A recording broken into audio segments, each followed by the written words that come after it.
Hi friends, today we will discuss about 7 definitions related with English grammar. And first of all, we will discuss about the basic elements of language and grammar that are very important for us to know before knowing its alphabets and letters. Because if we know everything of any language, but if we have not completed the basics of any language, we are incomplete. So first of all, we will discuss only about the definitions of English grammar.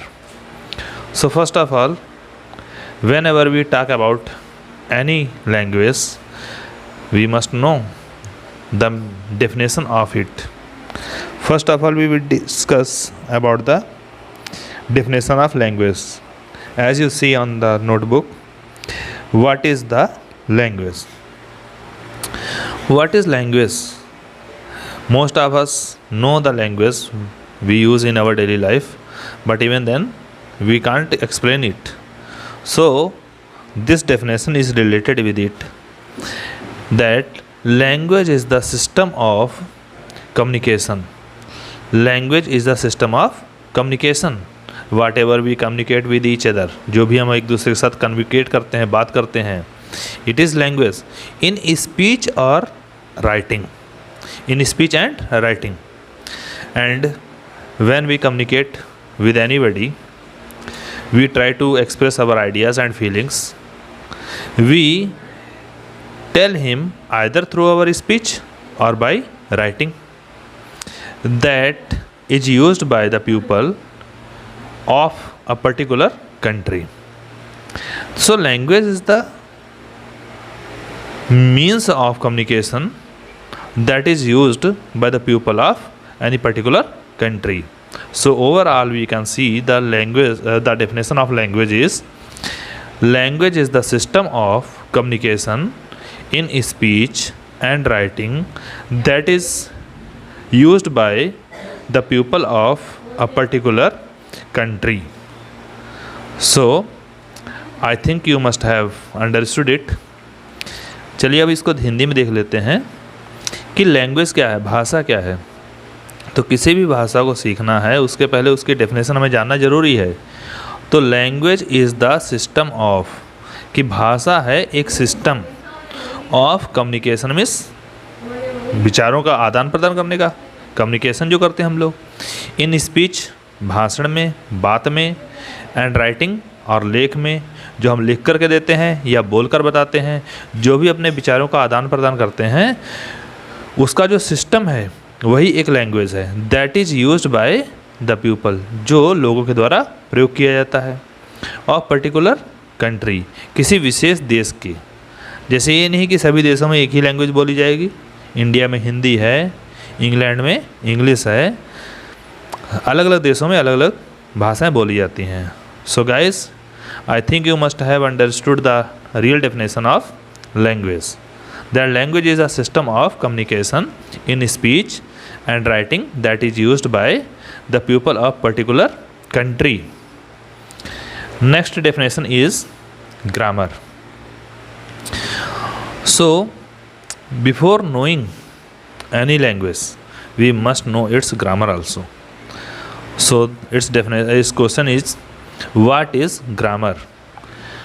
So grammar, its answer is, grammar is the way in which somebody uses the rules of a language. तो इसकी definition की हिंदी क्या हुई कि grammar is the way, grammar एक तरीका है, इन विच जिसमें somebody uses the rules, जिसमें कोई भी रूल्स यूज़ करता है, ऑफ अ लैंग्वेज, किसी भाषा की. तो ग्रामर जो है किसी भी भाषा में जो निश्चित नियम होते हैं उनका जो प्रयोग किया जाता है, नियमों का, जिससे कि भाषा हमारी अच्छी बने, तो वही हमारी ग्रामर होती है. We can say that grammar is the set rules and which we use in our daily life so that we may adorn our language, we may beautify our language. तो ग्रामर की definition ये हुई कि grammar is the way in which somebody uses the rules of a language. किसी भी भाषा में जो रूल्स यूज़ करते हैं उन्हीं को ग्रामर कहते हैं, उसी को ग्रामर कहते हैं। चलिए तीसरा देखते हैं, ज़्यादा समय नहीं लेंगे, तीसरा देखते हैं पॉइंट, व्हाट इज़ फोनेटिक्स। ये बहुत इंपॉर्टेंट है हमारे लिए, ये टीजीटी पीजीटी वगैरह में सब में आता है कि व्हाट इज़ फोनेटिक्स। तो फोनेटिक्स को जानने के लिए हम लोग अभी तो डेफिनेशन पढ़ रहे हैं, बाद में अल्फ़ाबेट के कितने साउंड्स होते हैं, क्या होता है, ये सब हम लोग जानेंगे। तो पहला इसकी डेफिनेशन है, phonetics is the study of sounds of human speech. Phonetics जो है ये स्टडी है, अध्ययन है, ऑफ द साउंड्स, साउंड का, आवाज़ का, of human speech, Manav speech की। ये नहीं हम किसी जानवर के स्पीच का अध्ययन करने लगे ना, उसका कुछ नहीं होगा। केवल मनुष्य जो हैं अपनी बात करते समय जो साउंड प्रोड्यूस करते हैं और उन्हीं साउंड्स का जो अध्ययन किया जाता है, उससे शब्द बनते हैं, सेंटेंसेस बनते हैं, इसी का जो अध्ययन होता है उसको फोनेटिक्स कहते हैं। तो इस प्रकार से हम लोग कह सकते हैं कि phonetics is the study of the sounds of human speech. Next is what is morphology in language. तो यहाँ पर हमने यहाँ लैंग्वेज लिखा है साथ में, इन लैंग्वेज, क्योंकि साइंस में भी मॉर्फोलॉजी आती है। तो यहाँ पर हम बात करें केवल लैंग्वेज के बारे में। तो व्हाट इज़ मॉर्फोलॉजी। तो morphology is the form of the words. Morphology शब्दों का एक रूप है। Studied as branch of linguistics, जो लिंग्विस्टिक्स की एक शाखा के रूप में अध्ययन किया जाता है। यहाँ पर शब्द जो होते हैं, शब्दों की उत्पत्ति कैसे हुई, कहाँ से उत्पत्ति हुई, इस सब का जो अध्ययन करते हैं वो जो होती है मॉर्फोलॉजी होती है। जैसे कभी कभी आपको बताया जाता है कि किसी में अन लगा देते हैं तो विलोम शब्द बन जाता है, अपोजिट वर्ड्स बन जाते हैं, किसी में लेस लगा देते हैं, फुल लगा देते हैं। तो ये सब किस में आएगा, किस साइंस में आएगा, मॉर्फोलॉजी में आएगा, जो कि लैंग्वेज का एक पार्ट है। तो इसकी डेफिनेशन क्या हो गई, morphology is the form of the words studied as a branch of linguistics. चलिए अगला पॉइंट देखते हैं।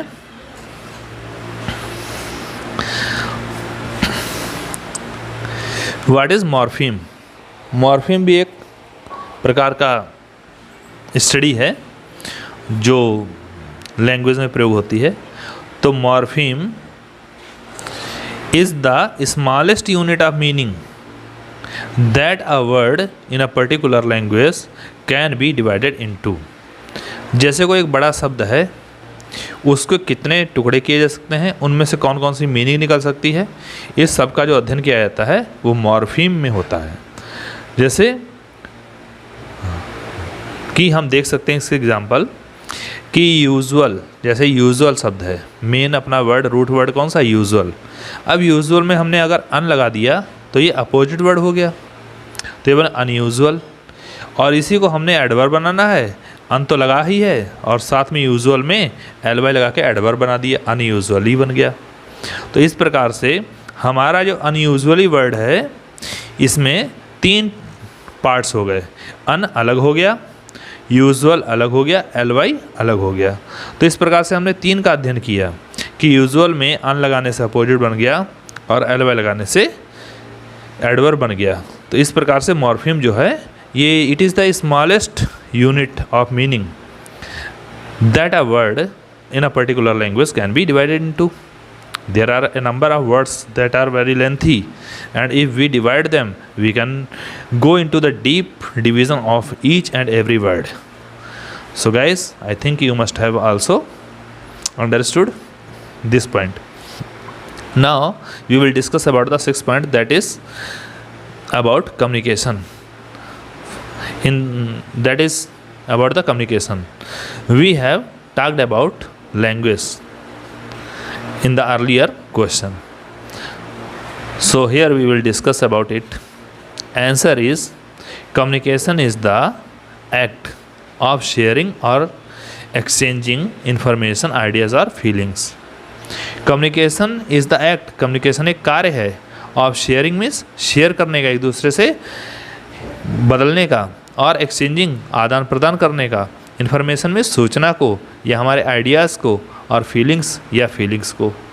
तो जो भी हम अपनी फीलिंग्स, इन्फॉर्मेशन, आइडियाज़ एक दूसरे को बताते हैं, उसके सुनते हैं, ये सब किस में आता है? कम्युनिकेशन में ही आता है।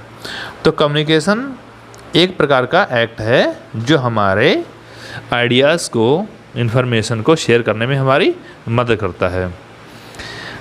तो ये समझ में आ गया आपको कम्युनिकेशन के बारे में।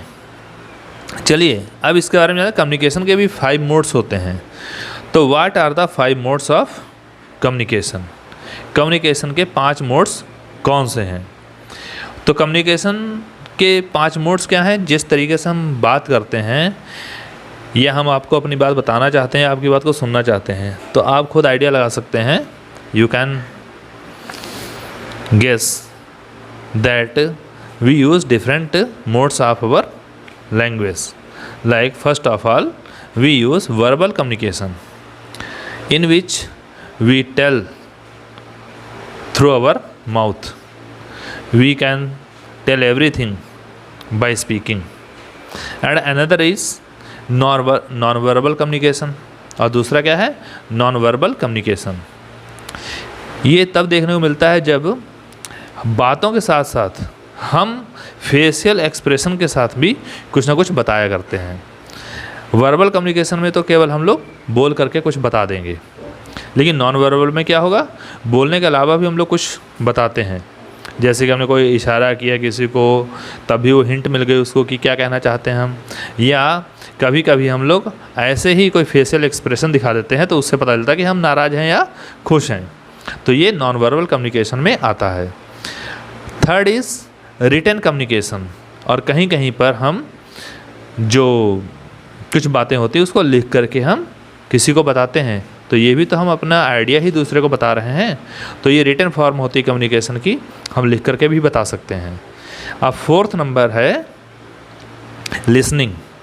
तो अगर हम आपको कुछ बता रहे हैं तो आप जब तक सुनेंगे नहीं या देखेंगे नहीं तब तक हमारा बताना सब बेकार हो जाएगा। जैसे कि लिसनिंग बहुत इम्पॉर्टेंट है। अगर हम दूसरे की बात को सुन करके समझ नहीं पाएंगे तो अपनी बात को बता भी कहाँ पाएंगे? तो सबसे मेन पॉइंट जो आता है लिसनिंग आता है। तो अगला पॉइंट है फिफ्थ वाला, विजुअल कम्युनिकेशन। विजुअल कम्युनिकेशन वही हमने आपको बताया, कुछ चीज़ें हम लोग देख करके सीखते हैं, कुछ हम लोग सुन करके सीखते हैं। तो ये जो रिसीवर्स होते हैं ये लिसनिंग या विजुअल कम्युनिकेशन के माध्यम से जानते हैं। और ये ऊपर वाले जो हैं ये कौन से हैं? ये हो गए जो दूसरों को इन्फॉर्मेशन देते हैं। जैसे ये गिवर हो गए और ये नीचे वाले रिसीवर हो गए। 1 2 3 गिवर हो गए और 4 5 रिसीवर्स हो गए। तो इस प्रकार आप समझ लिया है आपने कि मोड्स ऑफ कम्युनिकेशन 5 होते हैं, जो कि वर्बल कम्युनिकेशन होता है जो कि बोलकर बताया जा सकता है, नॉन वर्बल कम्युनिकेशन होता है जो एक्सप्रेशन से हम बता सकते हैं, रिटन कम्युनिकेशन होता है जो किसी को लिख करके हम बता सकते हैं, लिसनिंग होता है जो हम सुनते हैं किसी से और क्या समझते हैं वो लिसनिंग कम्युनिकेशन होता है, और विजुअल कम्युनिकेशन होता है जो कि देख करके हमें समझ में आता है। तो इस प्रकार से हमने आज 7 पॉइंट ग्रामर के बारे में सीखे हैं। और आप इसका ध्यान रखिए कि अगली जो वीडियो आने वाली है उसमें हम अल्फ़ाबेट से शुरू करेंगे, उसमें कितने पार्ट्स होते हैं, क्या क्या चीज़ें होती हैं, वो सारी डिस्कस करेंगे। डेफिनेशन बहुत इंपॉर्टेंट थी, इसलिए हमने आज सबसे पहले डेफिनेशन का काम कंप्लीट कर दिया है। और आप देखिए व्हाट इज़ कम्युनिकेशन जो हमने बताया है, और इसको हम पहले समझें और बाद में हम समझें व्हाट इज़ लैंग्वेज। तो अगर लैंग्वेज समझें तो जो कम्युनिकेशन होता है इसमें देखिए कि language is the system of communication. जैसे हम आपको अपनी बात समझाना चाहते हैं और आप हमारी बात को समझना चाहते हैं, तो एक प्रकार का कम्युनिकेशन हुआ। तो इसलिए सबसे पहले कम्युनिकेशन की डेफिनेशन समझिए, उसके बाद में लैंग्वेज की डेफिनेशन समझिए, तो आपको बेहतर तरीके से समझ में आएगा। I hope you must have understood well. Thank you for watching this video.